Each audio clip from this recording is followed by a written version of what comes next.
Good evening students. नई class में आप लोगों का स्वागत है। एक्चुअली में इंडियन हिस्ट्री की क्लास लेनी है मुझे, तो सबसे पहले हम देखेंगे हिस्ट्री का सिलेबस क्या है और उसमें एक चीज़ का ध्यान रखना। वेलकम स्टूडेंट्स, अगर क्लास को हम बिल्कुल ऊपर लेकर चलते हैं और फैक्चुअल पढ़ते हैं तो बेसिकली हम भूल जाते हैं। तो हिस्ट्री की क्लास में आपको कॉन्सेप्ट का ध्यान रखना है और दूसरी विशेषता ये है कि हिस्ट्री एक दूसरे के साथ लिंक है ना। तो जैसे अगर हम मैथमेटिक्स की बात करते हैं तो उसमें कई बार हम परसेंटेज पढ़ लें या प्रॉफिट लॉस पढ़ लें या सिंपल इंटरेस्ट पढ़ लें तो कोई फ़र्क नहीं पड़ता है, लेकिन हिस्ट्री को प्रॉपर सिक्वेंसली हमें लेके चलना है। यदि कोई आपकी क्लास मिस होती है, यदि आप क्लास मिस करते हैं तो फिर अगली क्लास समझ में आने में प्रॉब्लम होती है। तो मैं शुरुआत करता हूँ। स्टूडेंट्स देखिए, हिस्ट्री क्या है। हिस्ट्री और कुछ नहीं, हिस्ट्री अतीत को जानने का एक साधन होता है। अतीत को जानने का एक साधन होता है, साधन। अब बात आती है कि अतीत, सबसे पहले इसके सिलेबस को देखेंगे और हिस्ट्री आखिर क्या है। हिस्ट्री अतीत यानी पास्ट को जानने का एक साधन है। तो कई बार स्टूडेंट्स कहते हैं कि गुरुजी हम कोई आईएएस का एग्ज़ाम देते हैं या एलटी का देते हैं या लेक्चरर का देते हैं या कोई भी, तो इस जो चीज़ बीत गई, आखिर इतिहास पढ़ने से फ़ायदा क्या है। तो इस इतिहास के बहुत से फ़ायदे हैं। इतिहास की बहुत कुछ देन है। एक्चुअली में इतिहास के अंदर बेसिकली हम चार चीज़ पढ़ते हैं। एक उनका सामाजिक जीवन पढ़ते हैं, जीवन। एक उनका आर्थिक जीवन पढ़ते हैं, आर्थिक इकोनॉमी। एक उनका हम धार्मिक जीवन पढ़ते हैं, और एक उनका राजनीतिक जीवन पढ़ते हैं, राजनीतिक जीवन कैसा था। अगर हम सामाजिक जीवन की बात करते हैं तो सामाजिक जीवन में कई चीज़ आ जाती हैं। देखिए, इसमें आती है स्त्रियों की दशा आती है, दशा। इसमें बेसिकली अनटचेबिलिटी यानी अस्पृश्यता आती है, अस्पृश्यता। इसी में हम वर्ण व्यवस्था यानी कास्टिज्म को देखते हैं, वर्ण व्यवस्था इसको देखते हैं। खान पान कैसा था, इनकी वेशभूषा आदि बहुत सी चीज़ें हैं, बट तीन ये चीज़ है। अब देखिए, स्त्रियों की दशा कैसी थी। यदि हम एंसेंट हिस्ट्री की बात करते हैं, वहाँ चाइल्ड मैरिज थी। जब चाइल्ड मैरिज होगी तो व्यक्ति शिक्षा से वंचित हो जाएगा। यहाँ पर चाइल्ड मैरिज थी, पर्दा प्रथा थी, सती प्रथा थी, जो इस चीज़ को इंडिकेट करता था कि स्त्रियों की दशा पुरुषों की अपेक्षा निम्न है।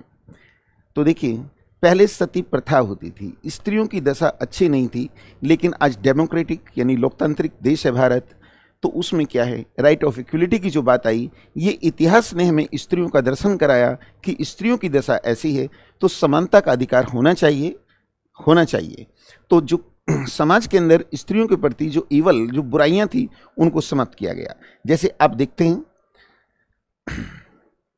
1829 में रूल नंबर 17 के द्वारा सती प्रथा को बंद किया गया।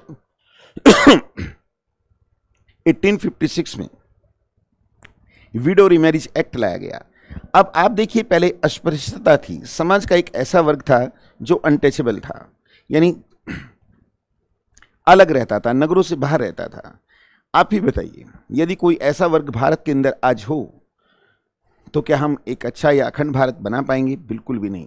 तो यही रीजन था कि इंडियन कॉन्स्टिट्यूशन का आर्टिकल 17, उसमें अस्पृश्यता का अंत किया गया। इसी तरीके से वर्ण व्यवस्था थी, समाज चार भागों में बटा था, ब्राह्मण, क्षत्रिय, वैश्य और शूद्र। चार समाज में चार वर्ण थे और इनकी ड्यूटी और राइट भी अलग अलग होते थे। तो इस चीज को समाप्त करके आज समानता का अधिकार लाया गया। बच्चों देखिए, आर्थिक जीवन की बात करते हैं। आर्थिक जीवन में हम बेसिकली क्या देखते हैं, सोर्स ऑफ इनकम, यानी उन लोगों की आय के साधन क्या थे। तो जैसे हम देखते हैं, अगर हम सिंधु सभ्यता की बात करते हैं तो सिंधु सभ्यता के लोग कर्नाटक की कोलार खान से सोना लाते थे, राजस्थान की खेतड़ी खान से चांदी लाते थे, राजस्थान की सावर खेतड़ी खान से तांबा लाते थे, सावर खान से चांदी लाते थे। ये इतिहास से जानकारी मिली और हम आज भी देखते हैं कि वहाँ से सोना और चांदी आज भी निकलता है। अगर इतिहास ना होता तो हमें पता भी ना लगता। देखिए धार्मिक जीवन की बात करते हैं। देखिए धार्मिक जीवन से भी हमें कई इंफॉर्मेशन मिलती है। तो देखिए धार्मिक जीवन में उन लोगों का धर्म क्या था, उन्होंने धर्म के क्षेत्र में क्या क्या कार्य किए, क्या वो सेकुलर थे या नॉन सेकुलर थे। तो यहाँ कुछ शासकों को देखते हैं, जैसे औरंगजेब की पॉलिसी को देखते हैं तो वो नॉन सेकुलर है यानी असहिष्णु है, तो उसके राज्य में विद्रोह हुए। अगर अकबर की बात करते हैं तो अकबर सेकुलर था, तो वहाँ पर क्या हुआ, सेकुलर होने के कारण अकबर के धर्म ने अकबर को महान बना दिया। तो हमने इस धार्मिक नीति से प्रभावित होकर आज देखा भी होगा हमारे कॉन्स्टिट्यूशन के जो प्रेम्बल है उसमें एक पंथ निरपेक्ष शब्द भी लिखा है 42 अमेंडमेंट 1976 के द्वारा। इसके साथ साथ आर्टिकल 25 से लेकर 28 जो है उसमें धार्मिक स्वतंत्रता का अधिकार भी दिया है, राइट ऑफ रिलीजन। तो देखिए ये जो इतिहास है, इतिहास ने हमारे संविधान को बनाने में मदद की है। इसके अंदर हम राजनीतिक जीवन की बात करते हैं तो बेसिकली इसमें एडमिनिस्ट्रेशन को देखते हैं, प्रशासन को देखते हैं। तो इंडियन कॉन्स्टिट्यूशन में के देखिए आज जो हमारा प्रशासन है उस प्रशासन को इतिहास की बहुत सी देन है। अगर हम काउंसिल ऑफ मिनिस्टर यानी मंत्री परिषद शब्द की बात करते हैं तो मंत्री परिषद जो कौन से शब्द है ये कौटिल्य के अर्थशास्त्र से लिया है, यानी कौटिल्य के अर्थशास्त्र में मौर्य प्रशासन की जानकारी मिलती है। तो जो शब्द वहाँ मंत्री परिषद है, जिसे वहाँ परिषा कहा जाता था, वही मंत्री परिषद आज हमारी है। तो देखिए आज हमारे राष्ट्रपति क्या करते हैं, मंत्री परिषद के बराबर प्रशासन करते हैं और उसके अध्यक्ष पीएम होते हैं, ठीक है, यानी पंचायती राज जो कॉन्सेप्ट है ये हमने चोल प्रशासन से लिया है। तो देखिए स्टूडेंट्स ये सब चीजें हमने इतिहास से ली है, इसलिए इतिहास को भारतीय इतिहास में इसमें अब स्टूडेंट्स अब इतिहास का हम क्लासिफिकेशन देखते हैं। हिस्ट्री, इसके 3 सेक्शन होते हैं। ये जो इतिहास है, इतिहास को 3 भागों में बांटा जाता है। एक है एंसेंट हिस्ट्री यानी प्राचीन इतिहास, इतिहास। एक होता है प्राचीन इतिहास। ये बेसिकली 25 लाख BC से लेकर 1206 AD तक इसमें हम पढ़ते हैं। 25 लाख ईसा पूर्व यानी 25 लाख ईसा पूर्व, इसको हम 3 भागों में फिर बांटेंगे, अभी इतना ही मान लीजिए। तो इस इतिहास की विशेषता ये है कि इसमें भारत के अंदर जितने शासक हैं वो सभी शासक क्या हैं, वो हिंदू हैं, है ना। तो 1206 में क्या हुआ, ये जो भारत के अंदर जब मुस्लिम आक्रमण शुरू हुए, सबसे पहले अरबी आक्रमण हुआ। अरबी, अभी मैं सिलेबस डिस्कस कर रहा हूं, पढ़ा नहीं रहा हूं। 712 में वो आया और उसने सिंध प्रांत पर अधिकार कर लिया, लेकिन अरबियों की ये जो सफलता थी स्थायी नहीं रही। इसके बाद तुर्की आक्रमण हुए और तुर्कियों में जो आक्रमण हुए वो गजनवी ने किए। तो गजनवी आया और भारत को जीता भी उसने, नॉर्थ इंडिया को, लेकिन उसका उद्देश्य शासन करना नहीं था, वो चला गया। फिर उसके बाद तुर्की आक्रमणकारी मोहम्मद गोरी आया। तो मोहम्मद गोरी क्या करता था, भारत पर आक्रमण करता था। और देखने की बात यह है कि मोहम्मद गोरी को, ये क्लास लाइव चल रही है, लाइव क्लास चल रही है, बस मुझे ये बताइए, एक क्वेश्चन मैं भी उठा लेता हूं क्योंकि आज पहली बार आपसे इंट्रोड्यूस हो रहा हूं, LT की क्लास ये।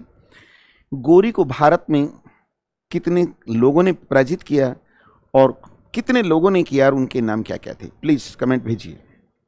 आप मेरे से प्रॉपर जुड़ेंगे तभी तो मैं आपको फील करूंगा कि आप इंटरेस्ट ले रहे हैं या नहीं। प्लीज़ कोशिश कीजिए, मुझे आपके लेवल का पता लगेगा। चलो देखिए 1178 में गुजरात में चालुक्य शासक था जिसे सोलंकी भी कहते हैं, भीम सेकंड ने गोरी को कासद के मैदान में पराजित किया। फिर 1191 में तराइन के युद्ध में पृथ्वीराज चौहान ने पराजित किया। 1192 में तराइन का जो दूसरा युद्ध हुआ उसमें पृथ्वीराज चौहान की हार हुई। तो ये गोरी जो था बेसिकली क्या करता था, भारतीय प्रांतों को जीतता था और अपने गुलाम कुतुबुद्दीन ऐबक को सौंप देता था। तराइन के पहले युद्ध में चौहान की जीत हुई, लेकिन दूसरे युद्ध में गोरी की जीत हुई। तो गोरी भारतीय प्रांतों को जीतता था और अपने गुलाम कुतुबुद्दीन ऐबक को सौंप देता था। ऐबक ने दिल्ली को मुख्यालय बनाया था, लेकिन 1206 में पश्चिमोत्तर प्रांत में जब गोरी शाम के समय की नमाज पढ़ रहा था तो खोखरों ने गोरी की हत्या कर दी 1206 में, और भारत के विजित प्रांत कुतुबुद्दीन ऐबक को मिल गए। और कुतुबुद्दीन ऐबक ने क्या किया स्टूडेंट्स, मध्यकालीन इतिहास की शुरुआत कर दी। तो इसके बाद जो बेसिकली हम लेकर चलते हैं ये प्राचीन इतिहास है। अब हम लेकर चलते हैं मध्यकालीन इतिहास। मध्यकालीन इतिहास को लेकर चलते हैं इतिहास। ये 1206 से लेकर के 1858 तक है। चलो 1858 ही मान लीजिए। इसमें क्या हो रहा है, इसको भी दो भागों में बांटते हैं। एक को बोलते हैं दिल्ली सल्तनत, एक को बोलते हैं दिल्ली सल्तनत और दूसरे को बोलते हैं मुगल किंगडम या मुगल साम्राज्य, या मुगल साम्राज्य कहते हैं, मुगल साम्राज्य। स्टूडेंट्स देखिए, ये जो दिल्ली सल्तनत है ये 1206 से लेकर के 1526 तक है, और ये मुगल जो साम्राज्य है 1526 से लेकर के 1857 तक है। ये जो दिल्ली सल्तनत है इसकी विशेषता ये है, इनका जो टाइटल है वो सुल्तान है। सुल्तान स्टूडेंट्स देखिए, सुल्तान की उपाधि धारण करने वाला विश्व का पहला शासक महमूद गजनवी था। लेकिन भारत के संदर्भ में बात करते हैं तो इल्तुतमिश था। ये जो मुगल साम्राज्य है इनका जो टाइटल है, इन्हें हम बादशाह कहते हैं,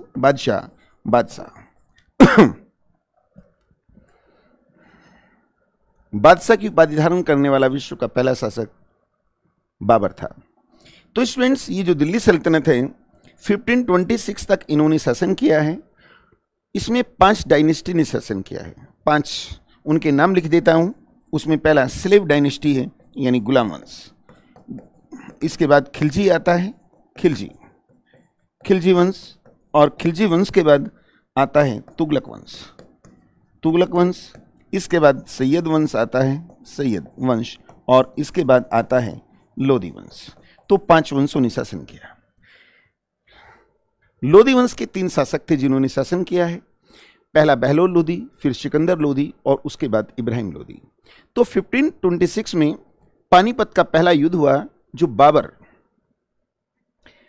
और इब्राहिम लोधी के बीच था। उसमें इब्राहिम लोधी मारा गया और बाबर ने भारत की सत्ता को अपने हाथों में ले लिया। तो 1526 में मुगल शुरू हो जाएंगे, और इनका फाउंडर कौन है, बाबर।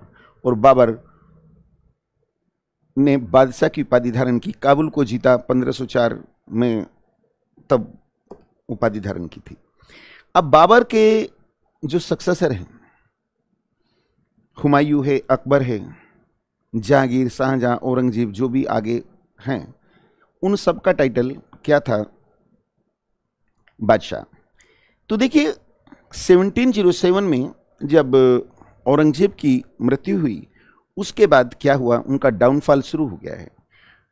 लेकिन कुल मिलाकर नाममात्र के लिए 1857 तक ये मुगल जीवित रहे, नाममात्र के लिए। तो उसके बाद हम मॉडर्न हिस्ट्री को स्टडी करेंगे, मॉडर्न हिस्ट्री। तो स्टूडेंट्स देखिए,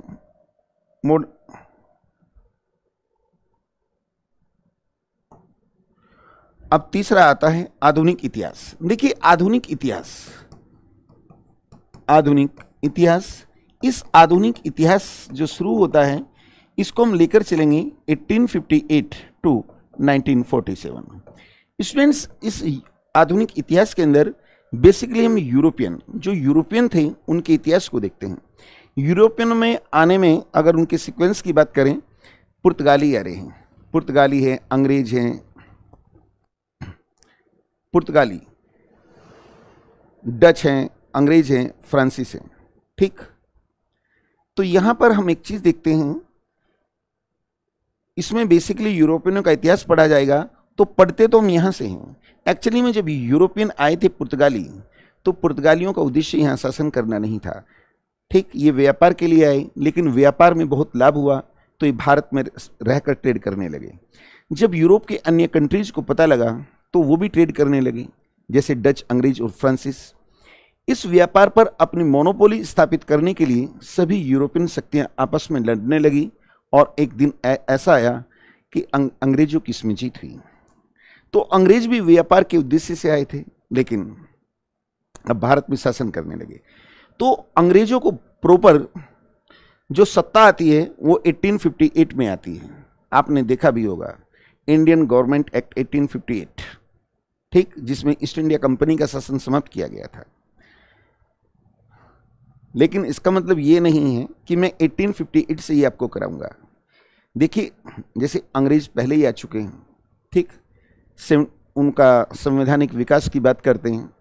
1757 में प्लासी का युद्ध जीता, 64 में बक्सर का युद्ध जीता और 1773 में रेगुलेटिंग एक्ट के द्वारा बंगाल पर उनकी सत्ता स्थापित हो गई। तो वहीं से लेकर चलेंगे, लेकिन यहाँ ये लिखा है। अब मैं ये जो प्राचीन इतिहास है, प्राचीन इतिहास,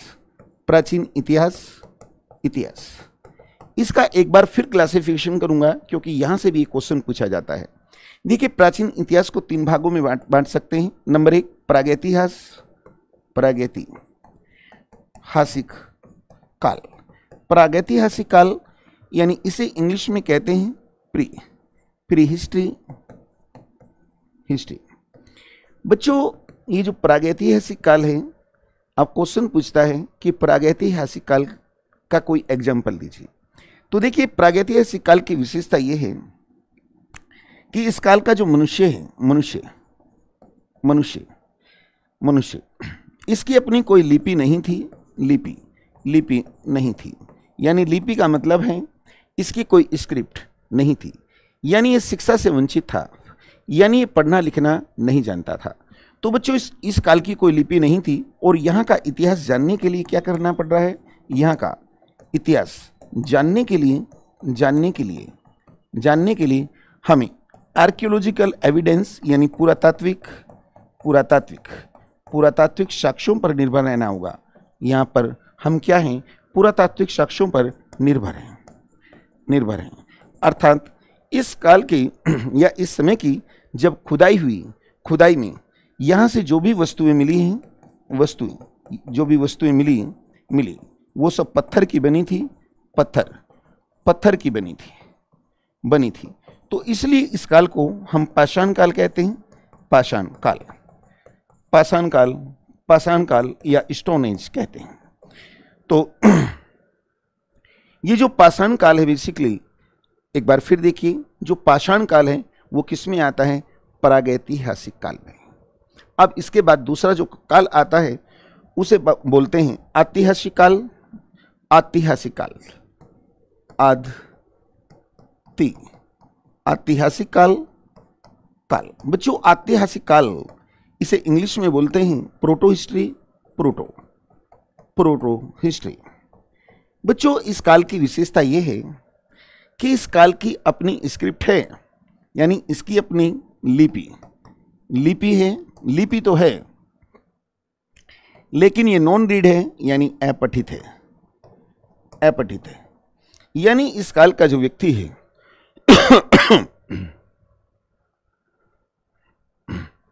वो पढ़ना लिखना जानता था, क्योंकि हमें इनकी स्क्रिप्ट मिली है, लेकिन इस लिपि को हम पढ़ नहीं पाए। तो यहां भी हमें क्या है? यहां भी हमें पुरातात्विक साक्ष्यों पर निर्भर रहना है। यहां भी हमें निर्भर रहना है। तो वहां भी पुरातात्विक साक्ष्यों पर निर्भर थे और यहां भी पुरातात्विक साक्ष्यों पर निर्भर हैं। लेकिन दोनों में यहां बेसिक अंतर यह है कि वहां के व्यक्ति पढ़ना लिखना नहीं जानते थे, ये लोग जानते हैं। वो बात अलग है, किस लिपि को हम पढ़ नहीं पाए, ये बात अलग है। जबकि एक इतिहासकार हैं D.R. भंडारकर, उसने इस लिपि को पढ़ने का वायदा किया है, लेकिन वो पढ़ नहीं पाया। तो यहां भी पुरातात्विक साक्ष्य यानी आर्कियोलॉजिकल एविडेंस पर निर्भर है, लेकिन दोनों में बेसिक अंतर यह है कि यहां तक आते आते मनुष्य का ब्रेन डेवलप होने लगा। तो इसमें 2 चीज आती हैं, एक आती है सिंधु सभ्यता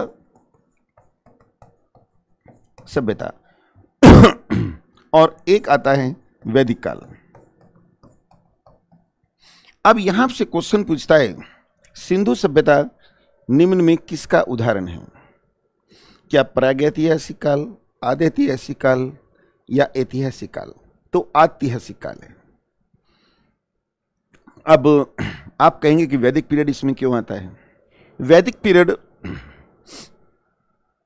क्योंकि उसकी जानकारी हमें वेदों से मिलती है, लेकिन वैदिक काल के समय की बात करें तो 1500 से लेकर 600 बीसी तक है। तो उस काल में वेद नहीं लिखे गए थे, ठीक।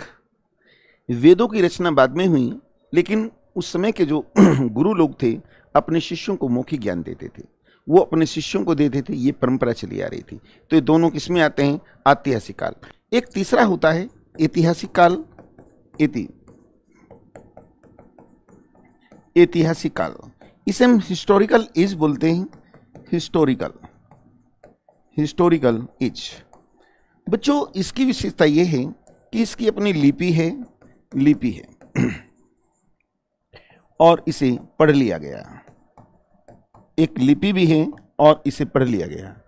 तो इतिहास को समझना बहुत ही आसान हो जाएगा। और इसकी जो शुरुआत होती है ये होती है 326 बीसी यहां से, क्योंकि 326 बीसी में सिकंदर आया था। सिकंदर आया। तो जो सिकंदर जब भारत आ रहा है, तो आगे मैं पढ़ाऊंगा भी, तो सिकंदर के साथ कुछ इतिहासकार भारत आए थे, जिनमें नियार्का से अरिस्टोबुलस। तो यहां से सारी इंफॉर्मेशन कलेक्ट करके लेके गए, है ना। तो तभी से भारत के अंदर क्या है, डेट वाइज इतिहास की जानकारी हमें मिलने लगी। तो यहां पर मैंने हिस्ट्री को इंट्रोड्यूस आपके साथ किया है। आज पहली क्लास है आप लोगों की, तो यहां पर मैं जो शुरुआत आपकी करूंगा वो प्रोटो हिस्ट्री यानी सिंधु सभ्यता से मुझे स्टार्ट करना है। लाइव क्लास का मतलब ये होता है कि आप अपने टीचर से इंटरेक्ट रहें, उन्हें भी पता रहे कौन कौन जुड़ा है, आपकी समझ में आ रहा है नहीं, जो भी है, ठीक। अब मैं शुरुआत करता हूं टॉपिक को। अब हम लेकर चलते हैं हड़प्पा सभ्यता को। हड़प्पा सभ्यता यहां से हम शुरुआत करेंगे। ओके, ठीक है पिंकी वर्मा। अब स्टूडेंट्स देखिए, ये जो हड़प्पा सभ्यता है, अगर इसके नॉमिनेशन की बात करते हैं, नामकरण की बात करें, तो इसके कई नाम आते हैं। जैसे आपने एक नाम सुना होगा, हड़प्पा सभ्यता भी कहते हैं। इसे हम सिंधु घाटी की सभ्यता भी कहते हैं, सिंधु घाटी की सभ्यता भी कहते हैं, सभ्यता। इसे हम सिंधु या सिंधव सभ्यता भी कहते हैं। इसे हम ब्राउन सिविलाइजेशन यानी काशी युगीन सभ्यता भी कहते हैं, और आपको एक चीज बताना चाहूंगा, ये जो सिंधु सभ्यता है, इसके पैरेलल एक सभ्यता मेसोपोटामिया की सभ्यता है। हमारी जो स्क्रिप्ट है वो चित्राक्षर है, पिक्टोग्राफ, उसे हम पढ़ नहीं पाए, लेकिन उनकी जो स्क्रिप्ट किलाक्षर है, उनकी लिपि को हम पढ़ लाए। वहां पर एक अक्काद वंश का कोई शासक था, सारगोन, उसका एक एडिक्ट अभिलेख भी मिला है, जिसको पढ़ लिया गया। उसमें दिलमुल, मगन और मेहलुआ शब्द आया है। तो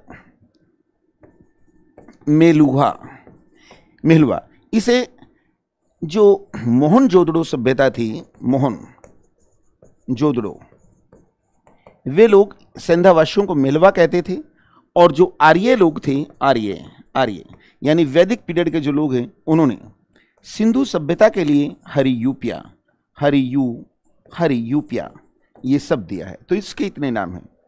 अब किसी के भी बारे में पूछता है तो इसका मतलब वहां पर सिंधु सभ्यता का जिक्र चल रहा है। अब इसके नाम इतने हैं और बात एक ही है, किसी के भी बारे में पूछें तो स्टूडेंट्स कोई तो रीजन रहा होगा कि इसके इतने नाम रखे गए। तो यहाँ क्वेश्चन आप लोगों से पूछता है ना। तो देखिए, हड़प्पा सभ्यता, क्वेश्चन बात आती है कि इसे हड़प्पा सभ्यता क्यों कहते हैं। बच्चों देखिए,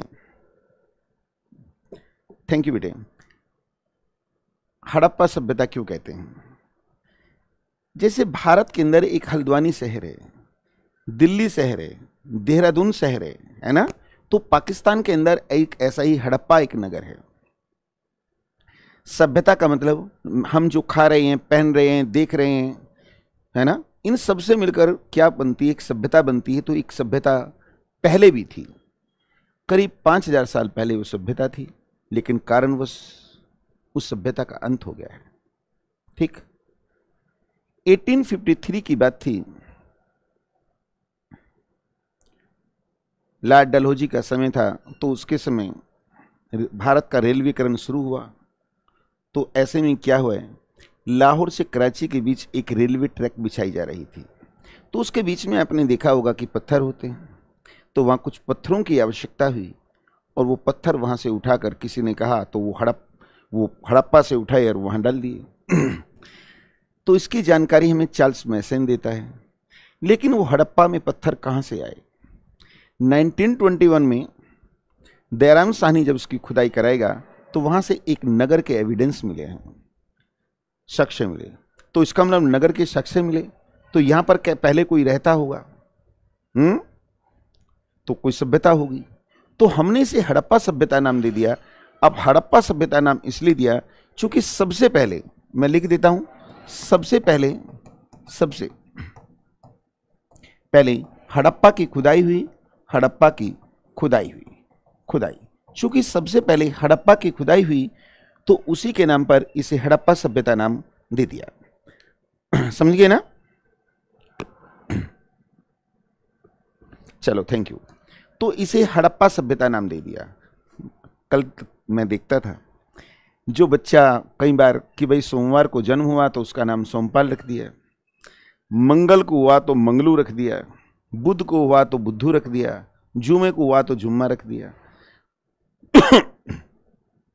हमारे बड़े लोग इस तरीके से नाम रखते थे, तो ऐसा ही यहां पर किया गया। चलो, अब इसे सिंधु घाटी की सभ्यता क्यों कहते हैं वो भी सुन लीजिए, बस जितने की जरूरत पड़ेगी, बाकी ऐसे ही सुनाऊंगा। जब मोहन हड़प्पा की खुदाई हुई, ठीक, हड़प्पा सभ्यता नाम दे दिया। लेकिन 1922-23 में जब मोहनजोदड़ो की खुदाई हुई तो बिल्कुल वैसा ही था जैसी हड़प्पा नगर। जैसा हड़प्पा नगर है ऐसा ही मोहनजोदड़ो था। अब बात यह आई कि इसका नाम क्या रखें। कुछ लोग कहने लगे कि मोहनजोदड़ो सभ्यता नाम रख देते हैं, लेकिन जब दोनों में सिमिलरिटी है तो नाम अलग अलग नहीं होने चाहिए।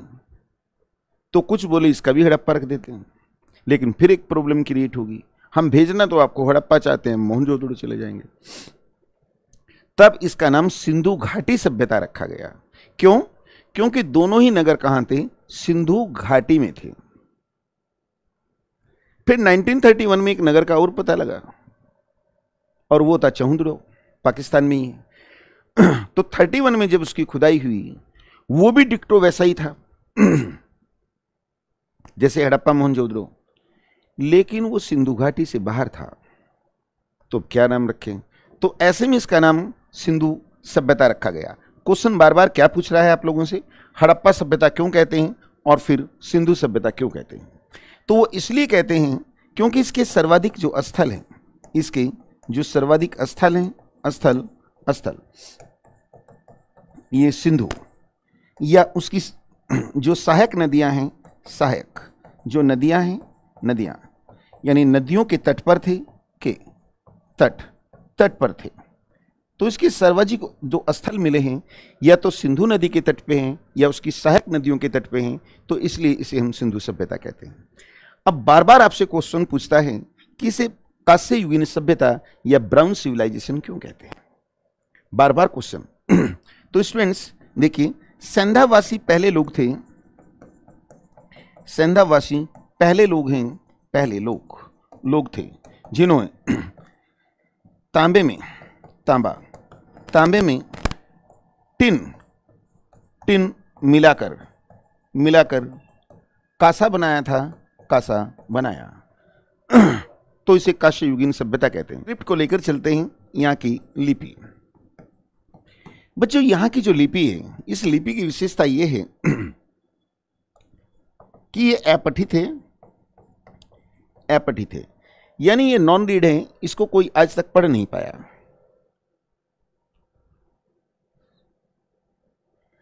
शोभा जी, मैं आपको बताना चाहूंगा, ये चिताइए से आपको दिक्कत ही नहीं होगी। आज तो आपकी क्लास का स्टार्टिंग किया गया है, बहुत बच्चों का छूटेगा। आज एक एक क्लास रहेगी, कल से 2 क्लास शुरू होंगी और कहीं आपको प्रॉब्लम नहीं आएगी। तुम लैक मत करना बस, फिर मैं देखता हूं कि आपका सिलेक्शन कैसे नहीं होता है। सब ठीक होगा बहन। ये लिपि अपठित है यानी इसे कोई रीड नहीं कर पाया। तो मुझे एक बात तो बताओ, अब मुझे यहां की इंक्वायरी मतलब जानकारी चाहिए, लेकिन जो वहां लिखा मिला है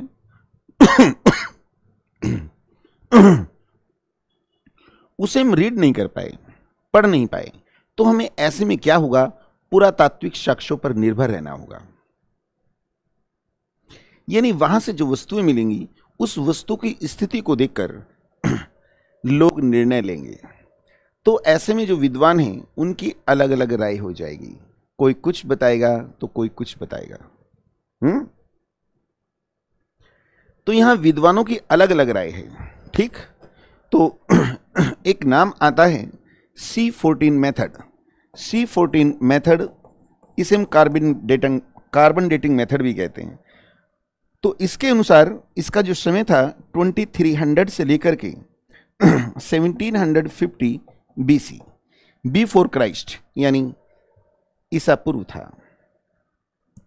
तो इनका कालक्रम ये था, समझ गए ना, कालक्रम। अब इनकी जो लिपि है, लिपि की विशेषता देखते हैं स्टूडेंट्स। इनकी जो लिपि है, देखिए जैसे हमारी कॉपी में ऐसे लाइन होती हैं, तो ये लोग कैसे लिखते थे, ऐसे, यानी ये लोग लिखते थे राइट टू लेफ्ट। अगर हम उर्दू की बात करते हैं या खरोष्ठी लिपि की बात करते हैं, तो वो भी राइट टू लेफ्ट लिखी जाती है, लेकिन हिंदी और इंग्लिश लेफ्ट टू राइट लिखी जाती है। इनकी लिपि की विशेषता right to left, right to left, left लिखते थे, ठीक है, और फिर लेफ्ट टू राइट, फिर राइट टू, फिर लेफ्ट आते थे, और फिर लेफ्ट टू राइट। तो ये इस तरीके की थी। लिपि को कोई पढ़ नहीं पाया, तो इस लिपि को बुस्ट्रोफेदन नाम दिया गया है। बुस्ट्रोफेदन, बुस्ट्रोफेदन नाम दिया गया। इंग्लिश में भी बुस्ट्रोफेदन कहते हैं। तो यहां पर जो अक्षर थे, यहां के जो अक्षर हैं, अक्षर ये चित्रनुमा थे, ये चित्रनुमा थे, नुमा थे। तो यहां के जो अल्फ, जैसे हमारा ABCD एबे है, एबे सैदे आदि जो भी है, तो इनके जो भी हैं वो चित्रनुमा थे। तो इस लिपि को हम चित्राक्षर भी कहते हैं, चित्राक्षर। और चित्र को स्टूडेंट्स इंग्लिश में पिक्चर कहते हैं। तो इसे इंग्लिश में चित्राक्षर को हम पिक्टोग्राफ भी कहते हैं। इसे हम पिक्टोग्राफ, इसे हम पिक्टोग्राफ भी कहते हैं, ठीक है। तो इनकी लिपि है लिपि। अब स्टूडेंट्स देखिए यहां पर एक वर्ड आता है, मैंने तो इतिहास को जैसे पढ़ा है और पढ़ाया है, चलो बता दूं, मैंने IAS के अपने जितने भी मेंस लिखे हैं वो सब हिस्ट्री से ही लिखे हैं। वैसे बैकग्राउंड मेरी हिस्ट्री नहीं है, MA तो बहुत बाद में किया है, ठीक, पर IAS प्री और मेंस जितने भी थे वो हिस्ट्री से। तो हिस्ट्री में एक वर्ड आता है ज्योग्राफिकल कवरेज, ज्योग्राफिकल एक्सटेंशन, यानी भौगोलिक विस्तार। जिस टॉपिक को जो भी पढ़ेंगे आप, हर टॉपिक में ध्यान रखना भौगोलिक विस्तार यानी ज्योग्राफिकल कवरेज, कि इन्होंने कहां पर शासन किया है, यानी जो हमारा भारत है, किस वंश ने प्रॉपर भारत की किस लोकेशन पर शासन किया है, वो देखना है आपको। तो जब उनके प्रशासन आदि को पढ़ते हैं तो काफी मददगार साबित होगा वो। तो इनका भी देखते हैं भौगोलिक विस्तार, भौगोलिक विस्तार। अब स्टूडेंट्स देखिए भौगोलिक विस्तार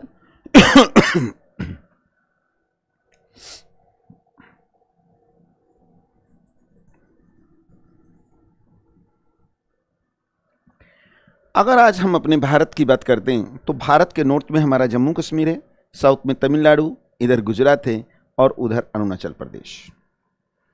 लेकिन ये तो भारत की सीमाएं अब है निर्धारित, सिंधु सभ्यता में सीमाएं निर्धारित नहीं थी। भारत में सबसे बड़ा जो साम्राज्य था वो मौर्यों में अशोक का था।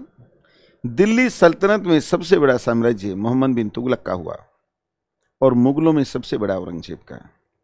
यानी उस समय पे भारत की सीमाएं निर्धारित जो होती थी वो तलवार के बल पर होती थी। किस शासक में कितना दम है, अगर योग्य है तो अपने एम्पायर को बढ़ा लेता था और अयोग्य है तो वो स्वतंत्र हो जाता था। तो सिंधु सभ्यता की बात करते हैं। जो सिंधु सभ्यता कहां तक फैली थी, तो यहां जम्मू कश्मीर में एक जगह का नाम है मांडा। ये चेनाब नदी के तट पे है। साउथ की बात करते हैं तो एक जगह का नाम है दैमाबाद। ये महाराष्ट्र में, महाराष्ट्र।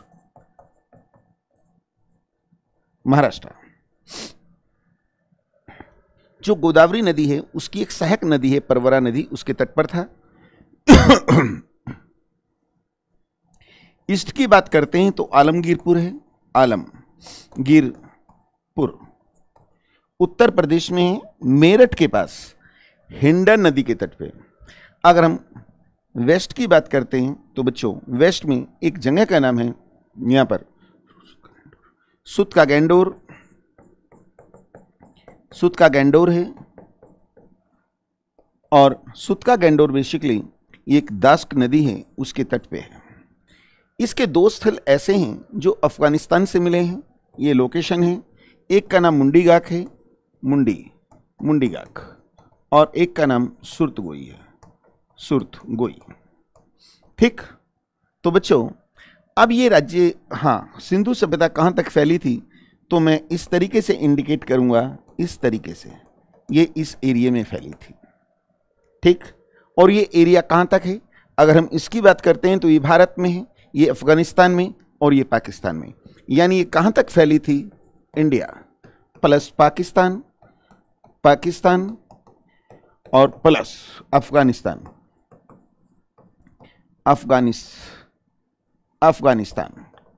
ठीक, अब बच्चों देखिए इसका आकार कैसा है। तो आपको नहीं लग रहा, यदि इसके साइज की बात करते हैं आकार, तो इसका आकार अप्रोक्सीमेट यानी लगभग रेक्टेंगल,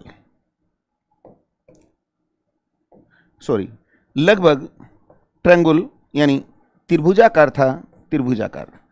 तो इसका आकार कैसा है, त्रिभुजाकार।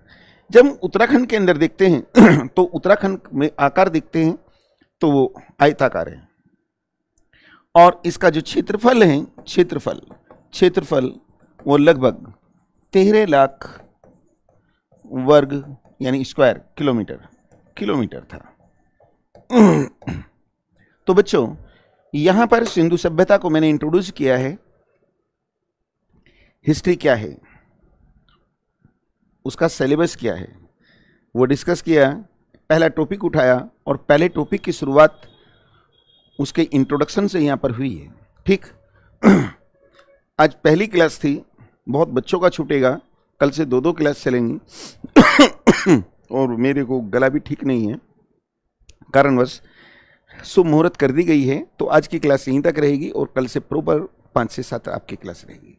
तो बेटे शोभा जी, पिंकी, आज की क्लास बस यहीं तक और कल से कंप्लीट।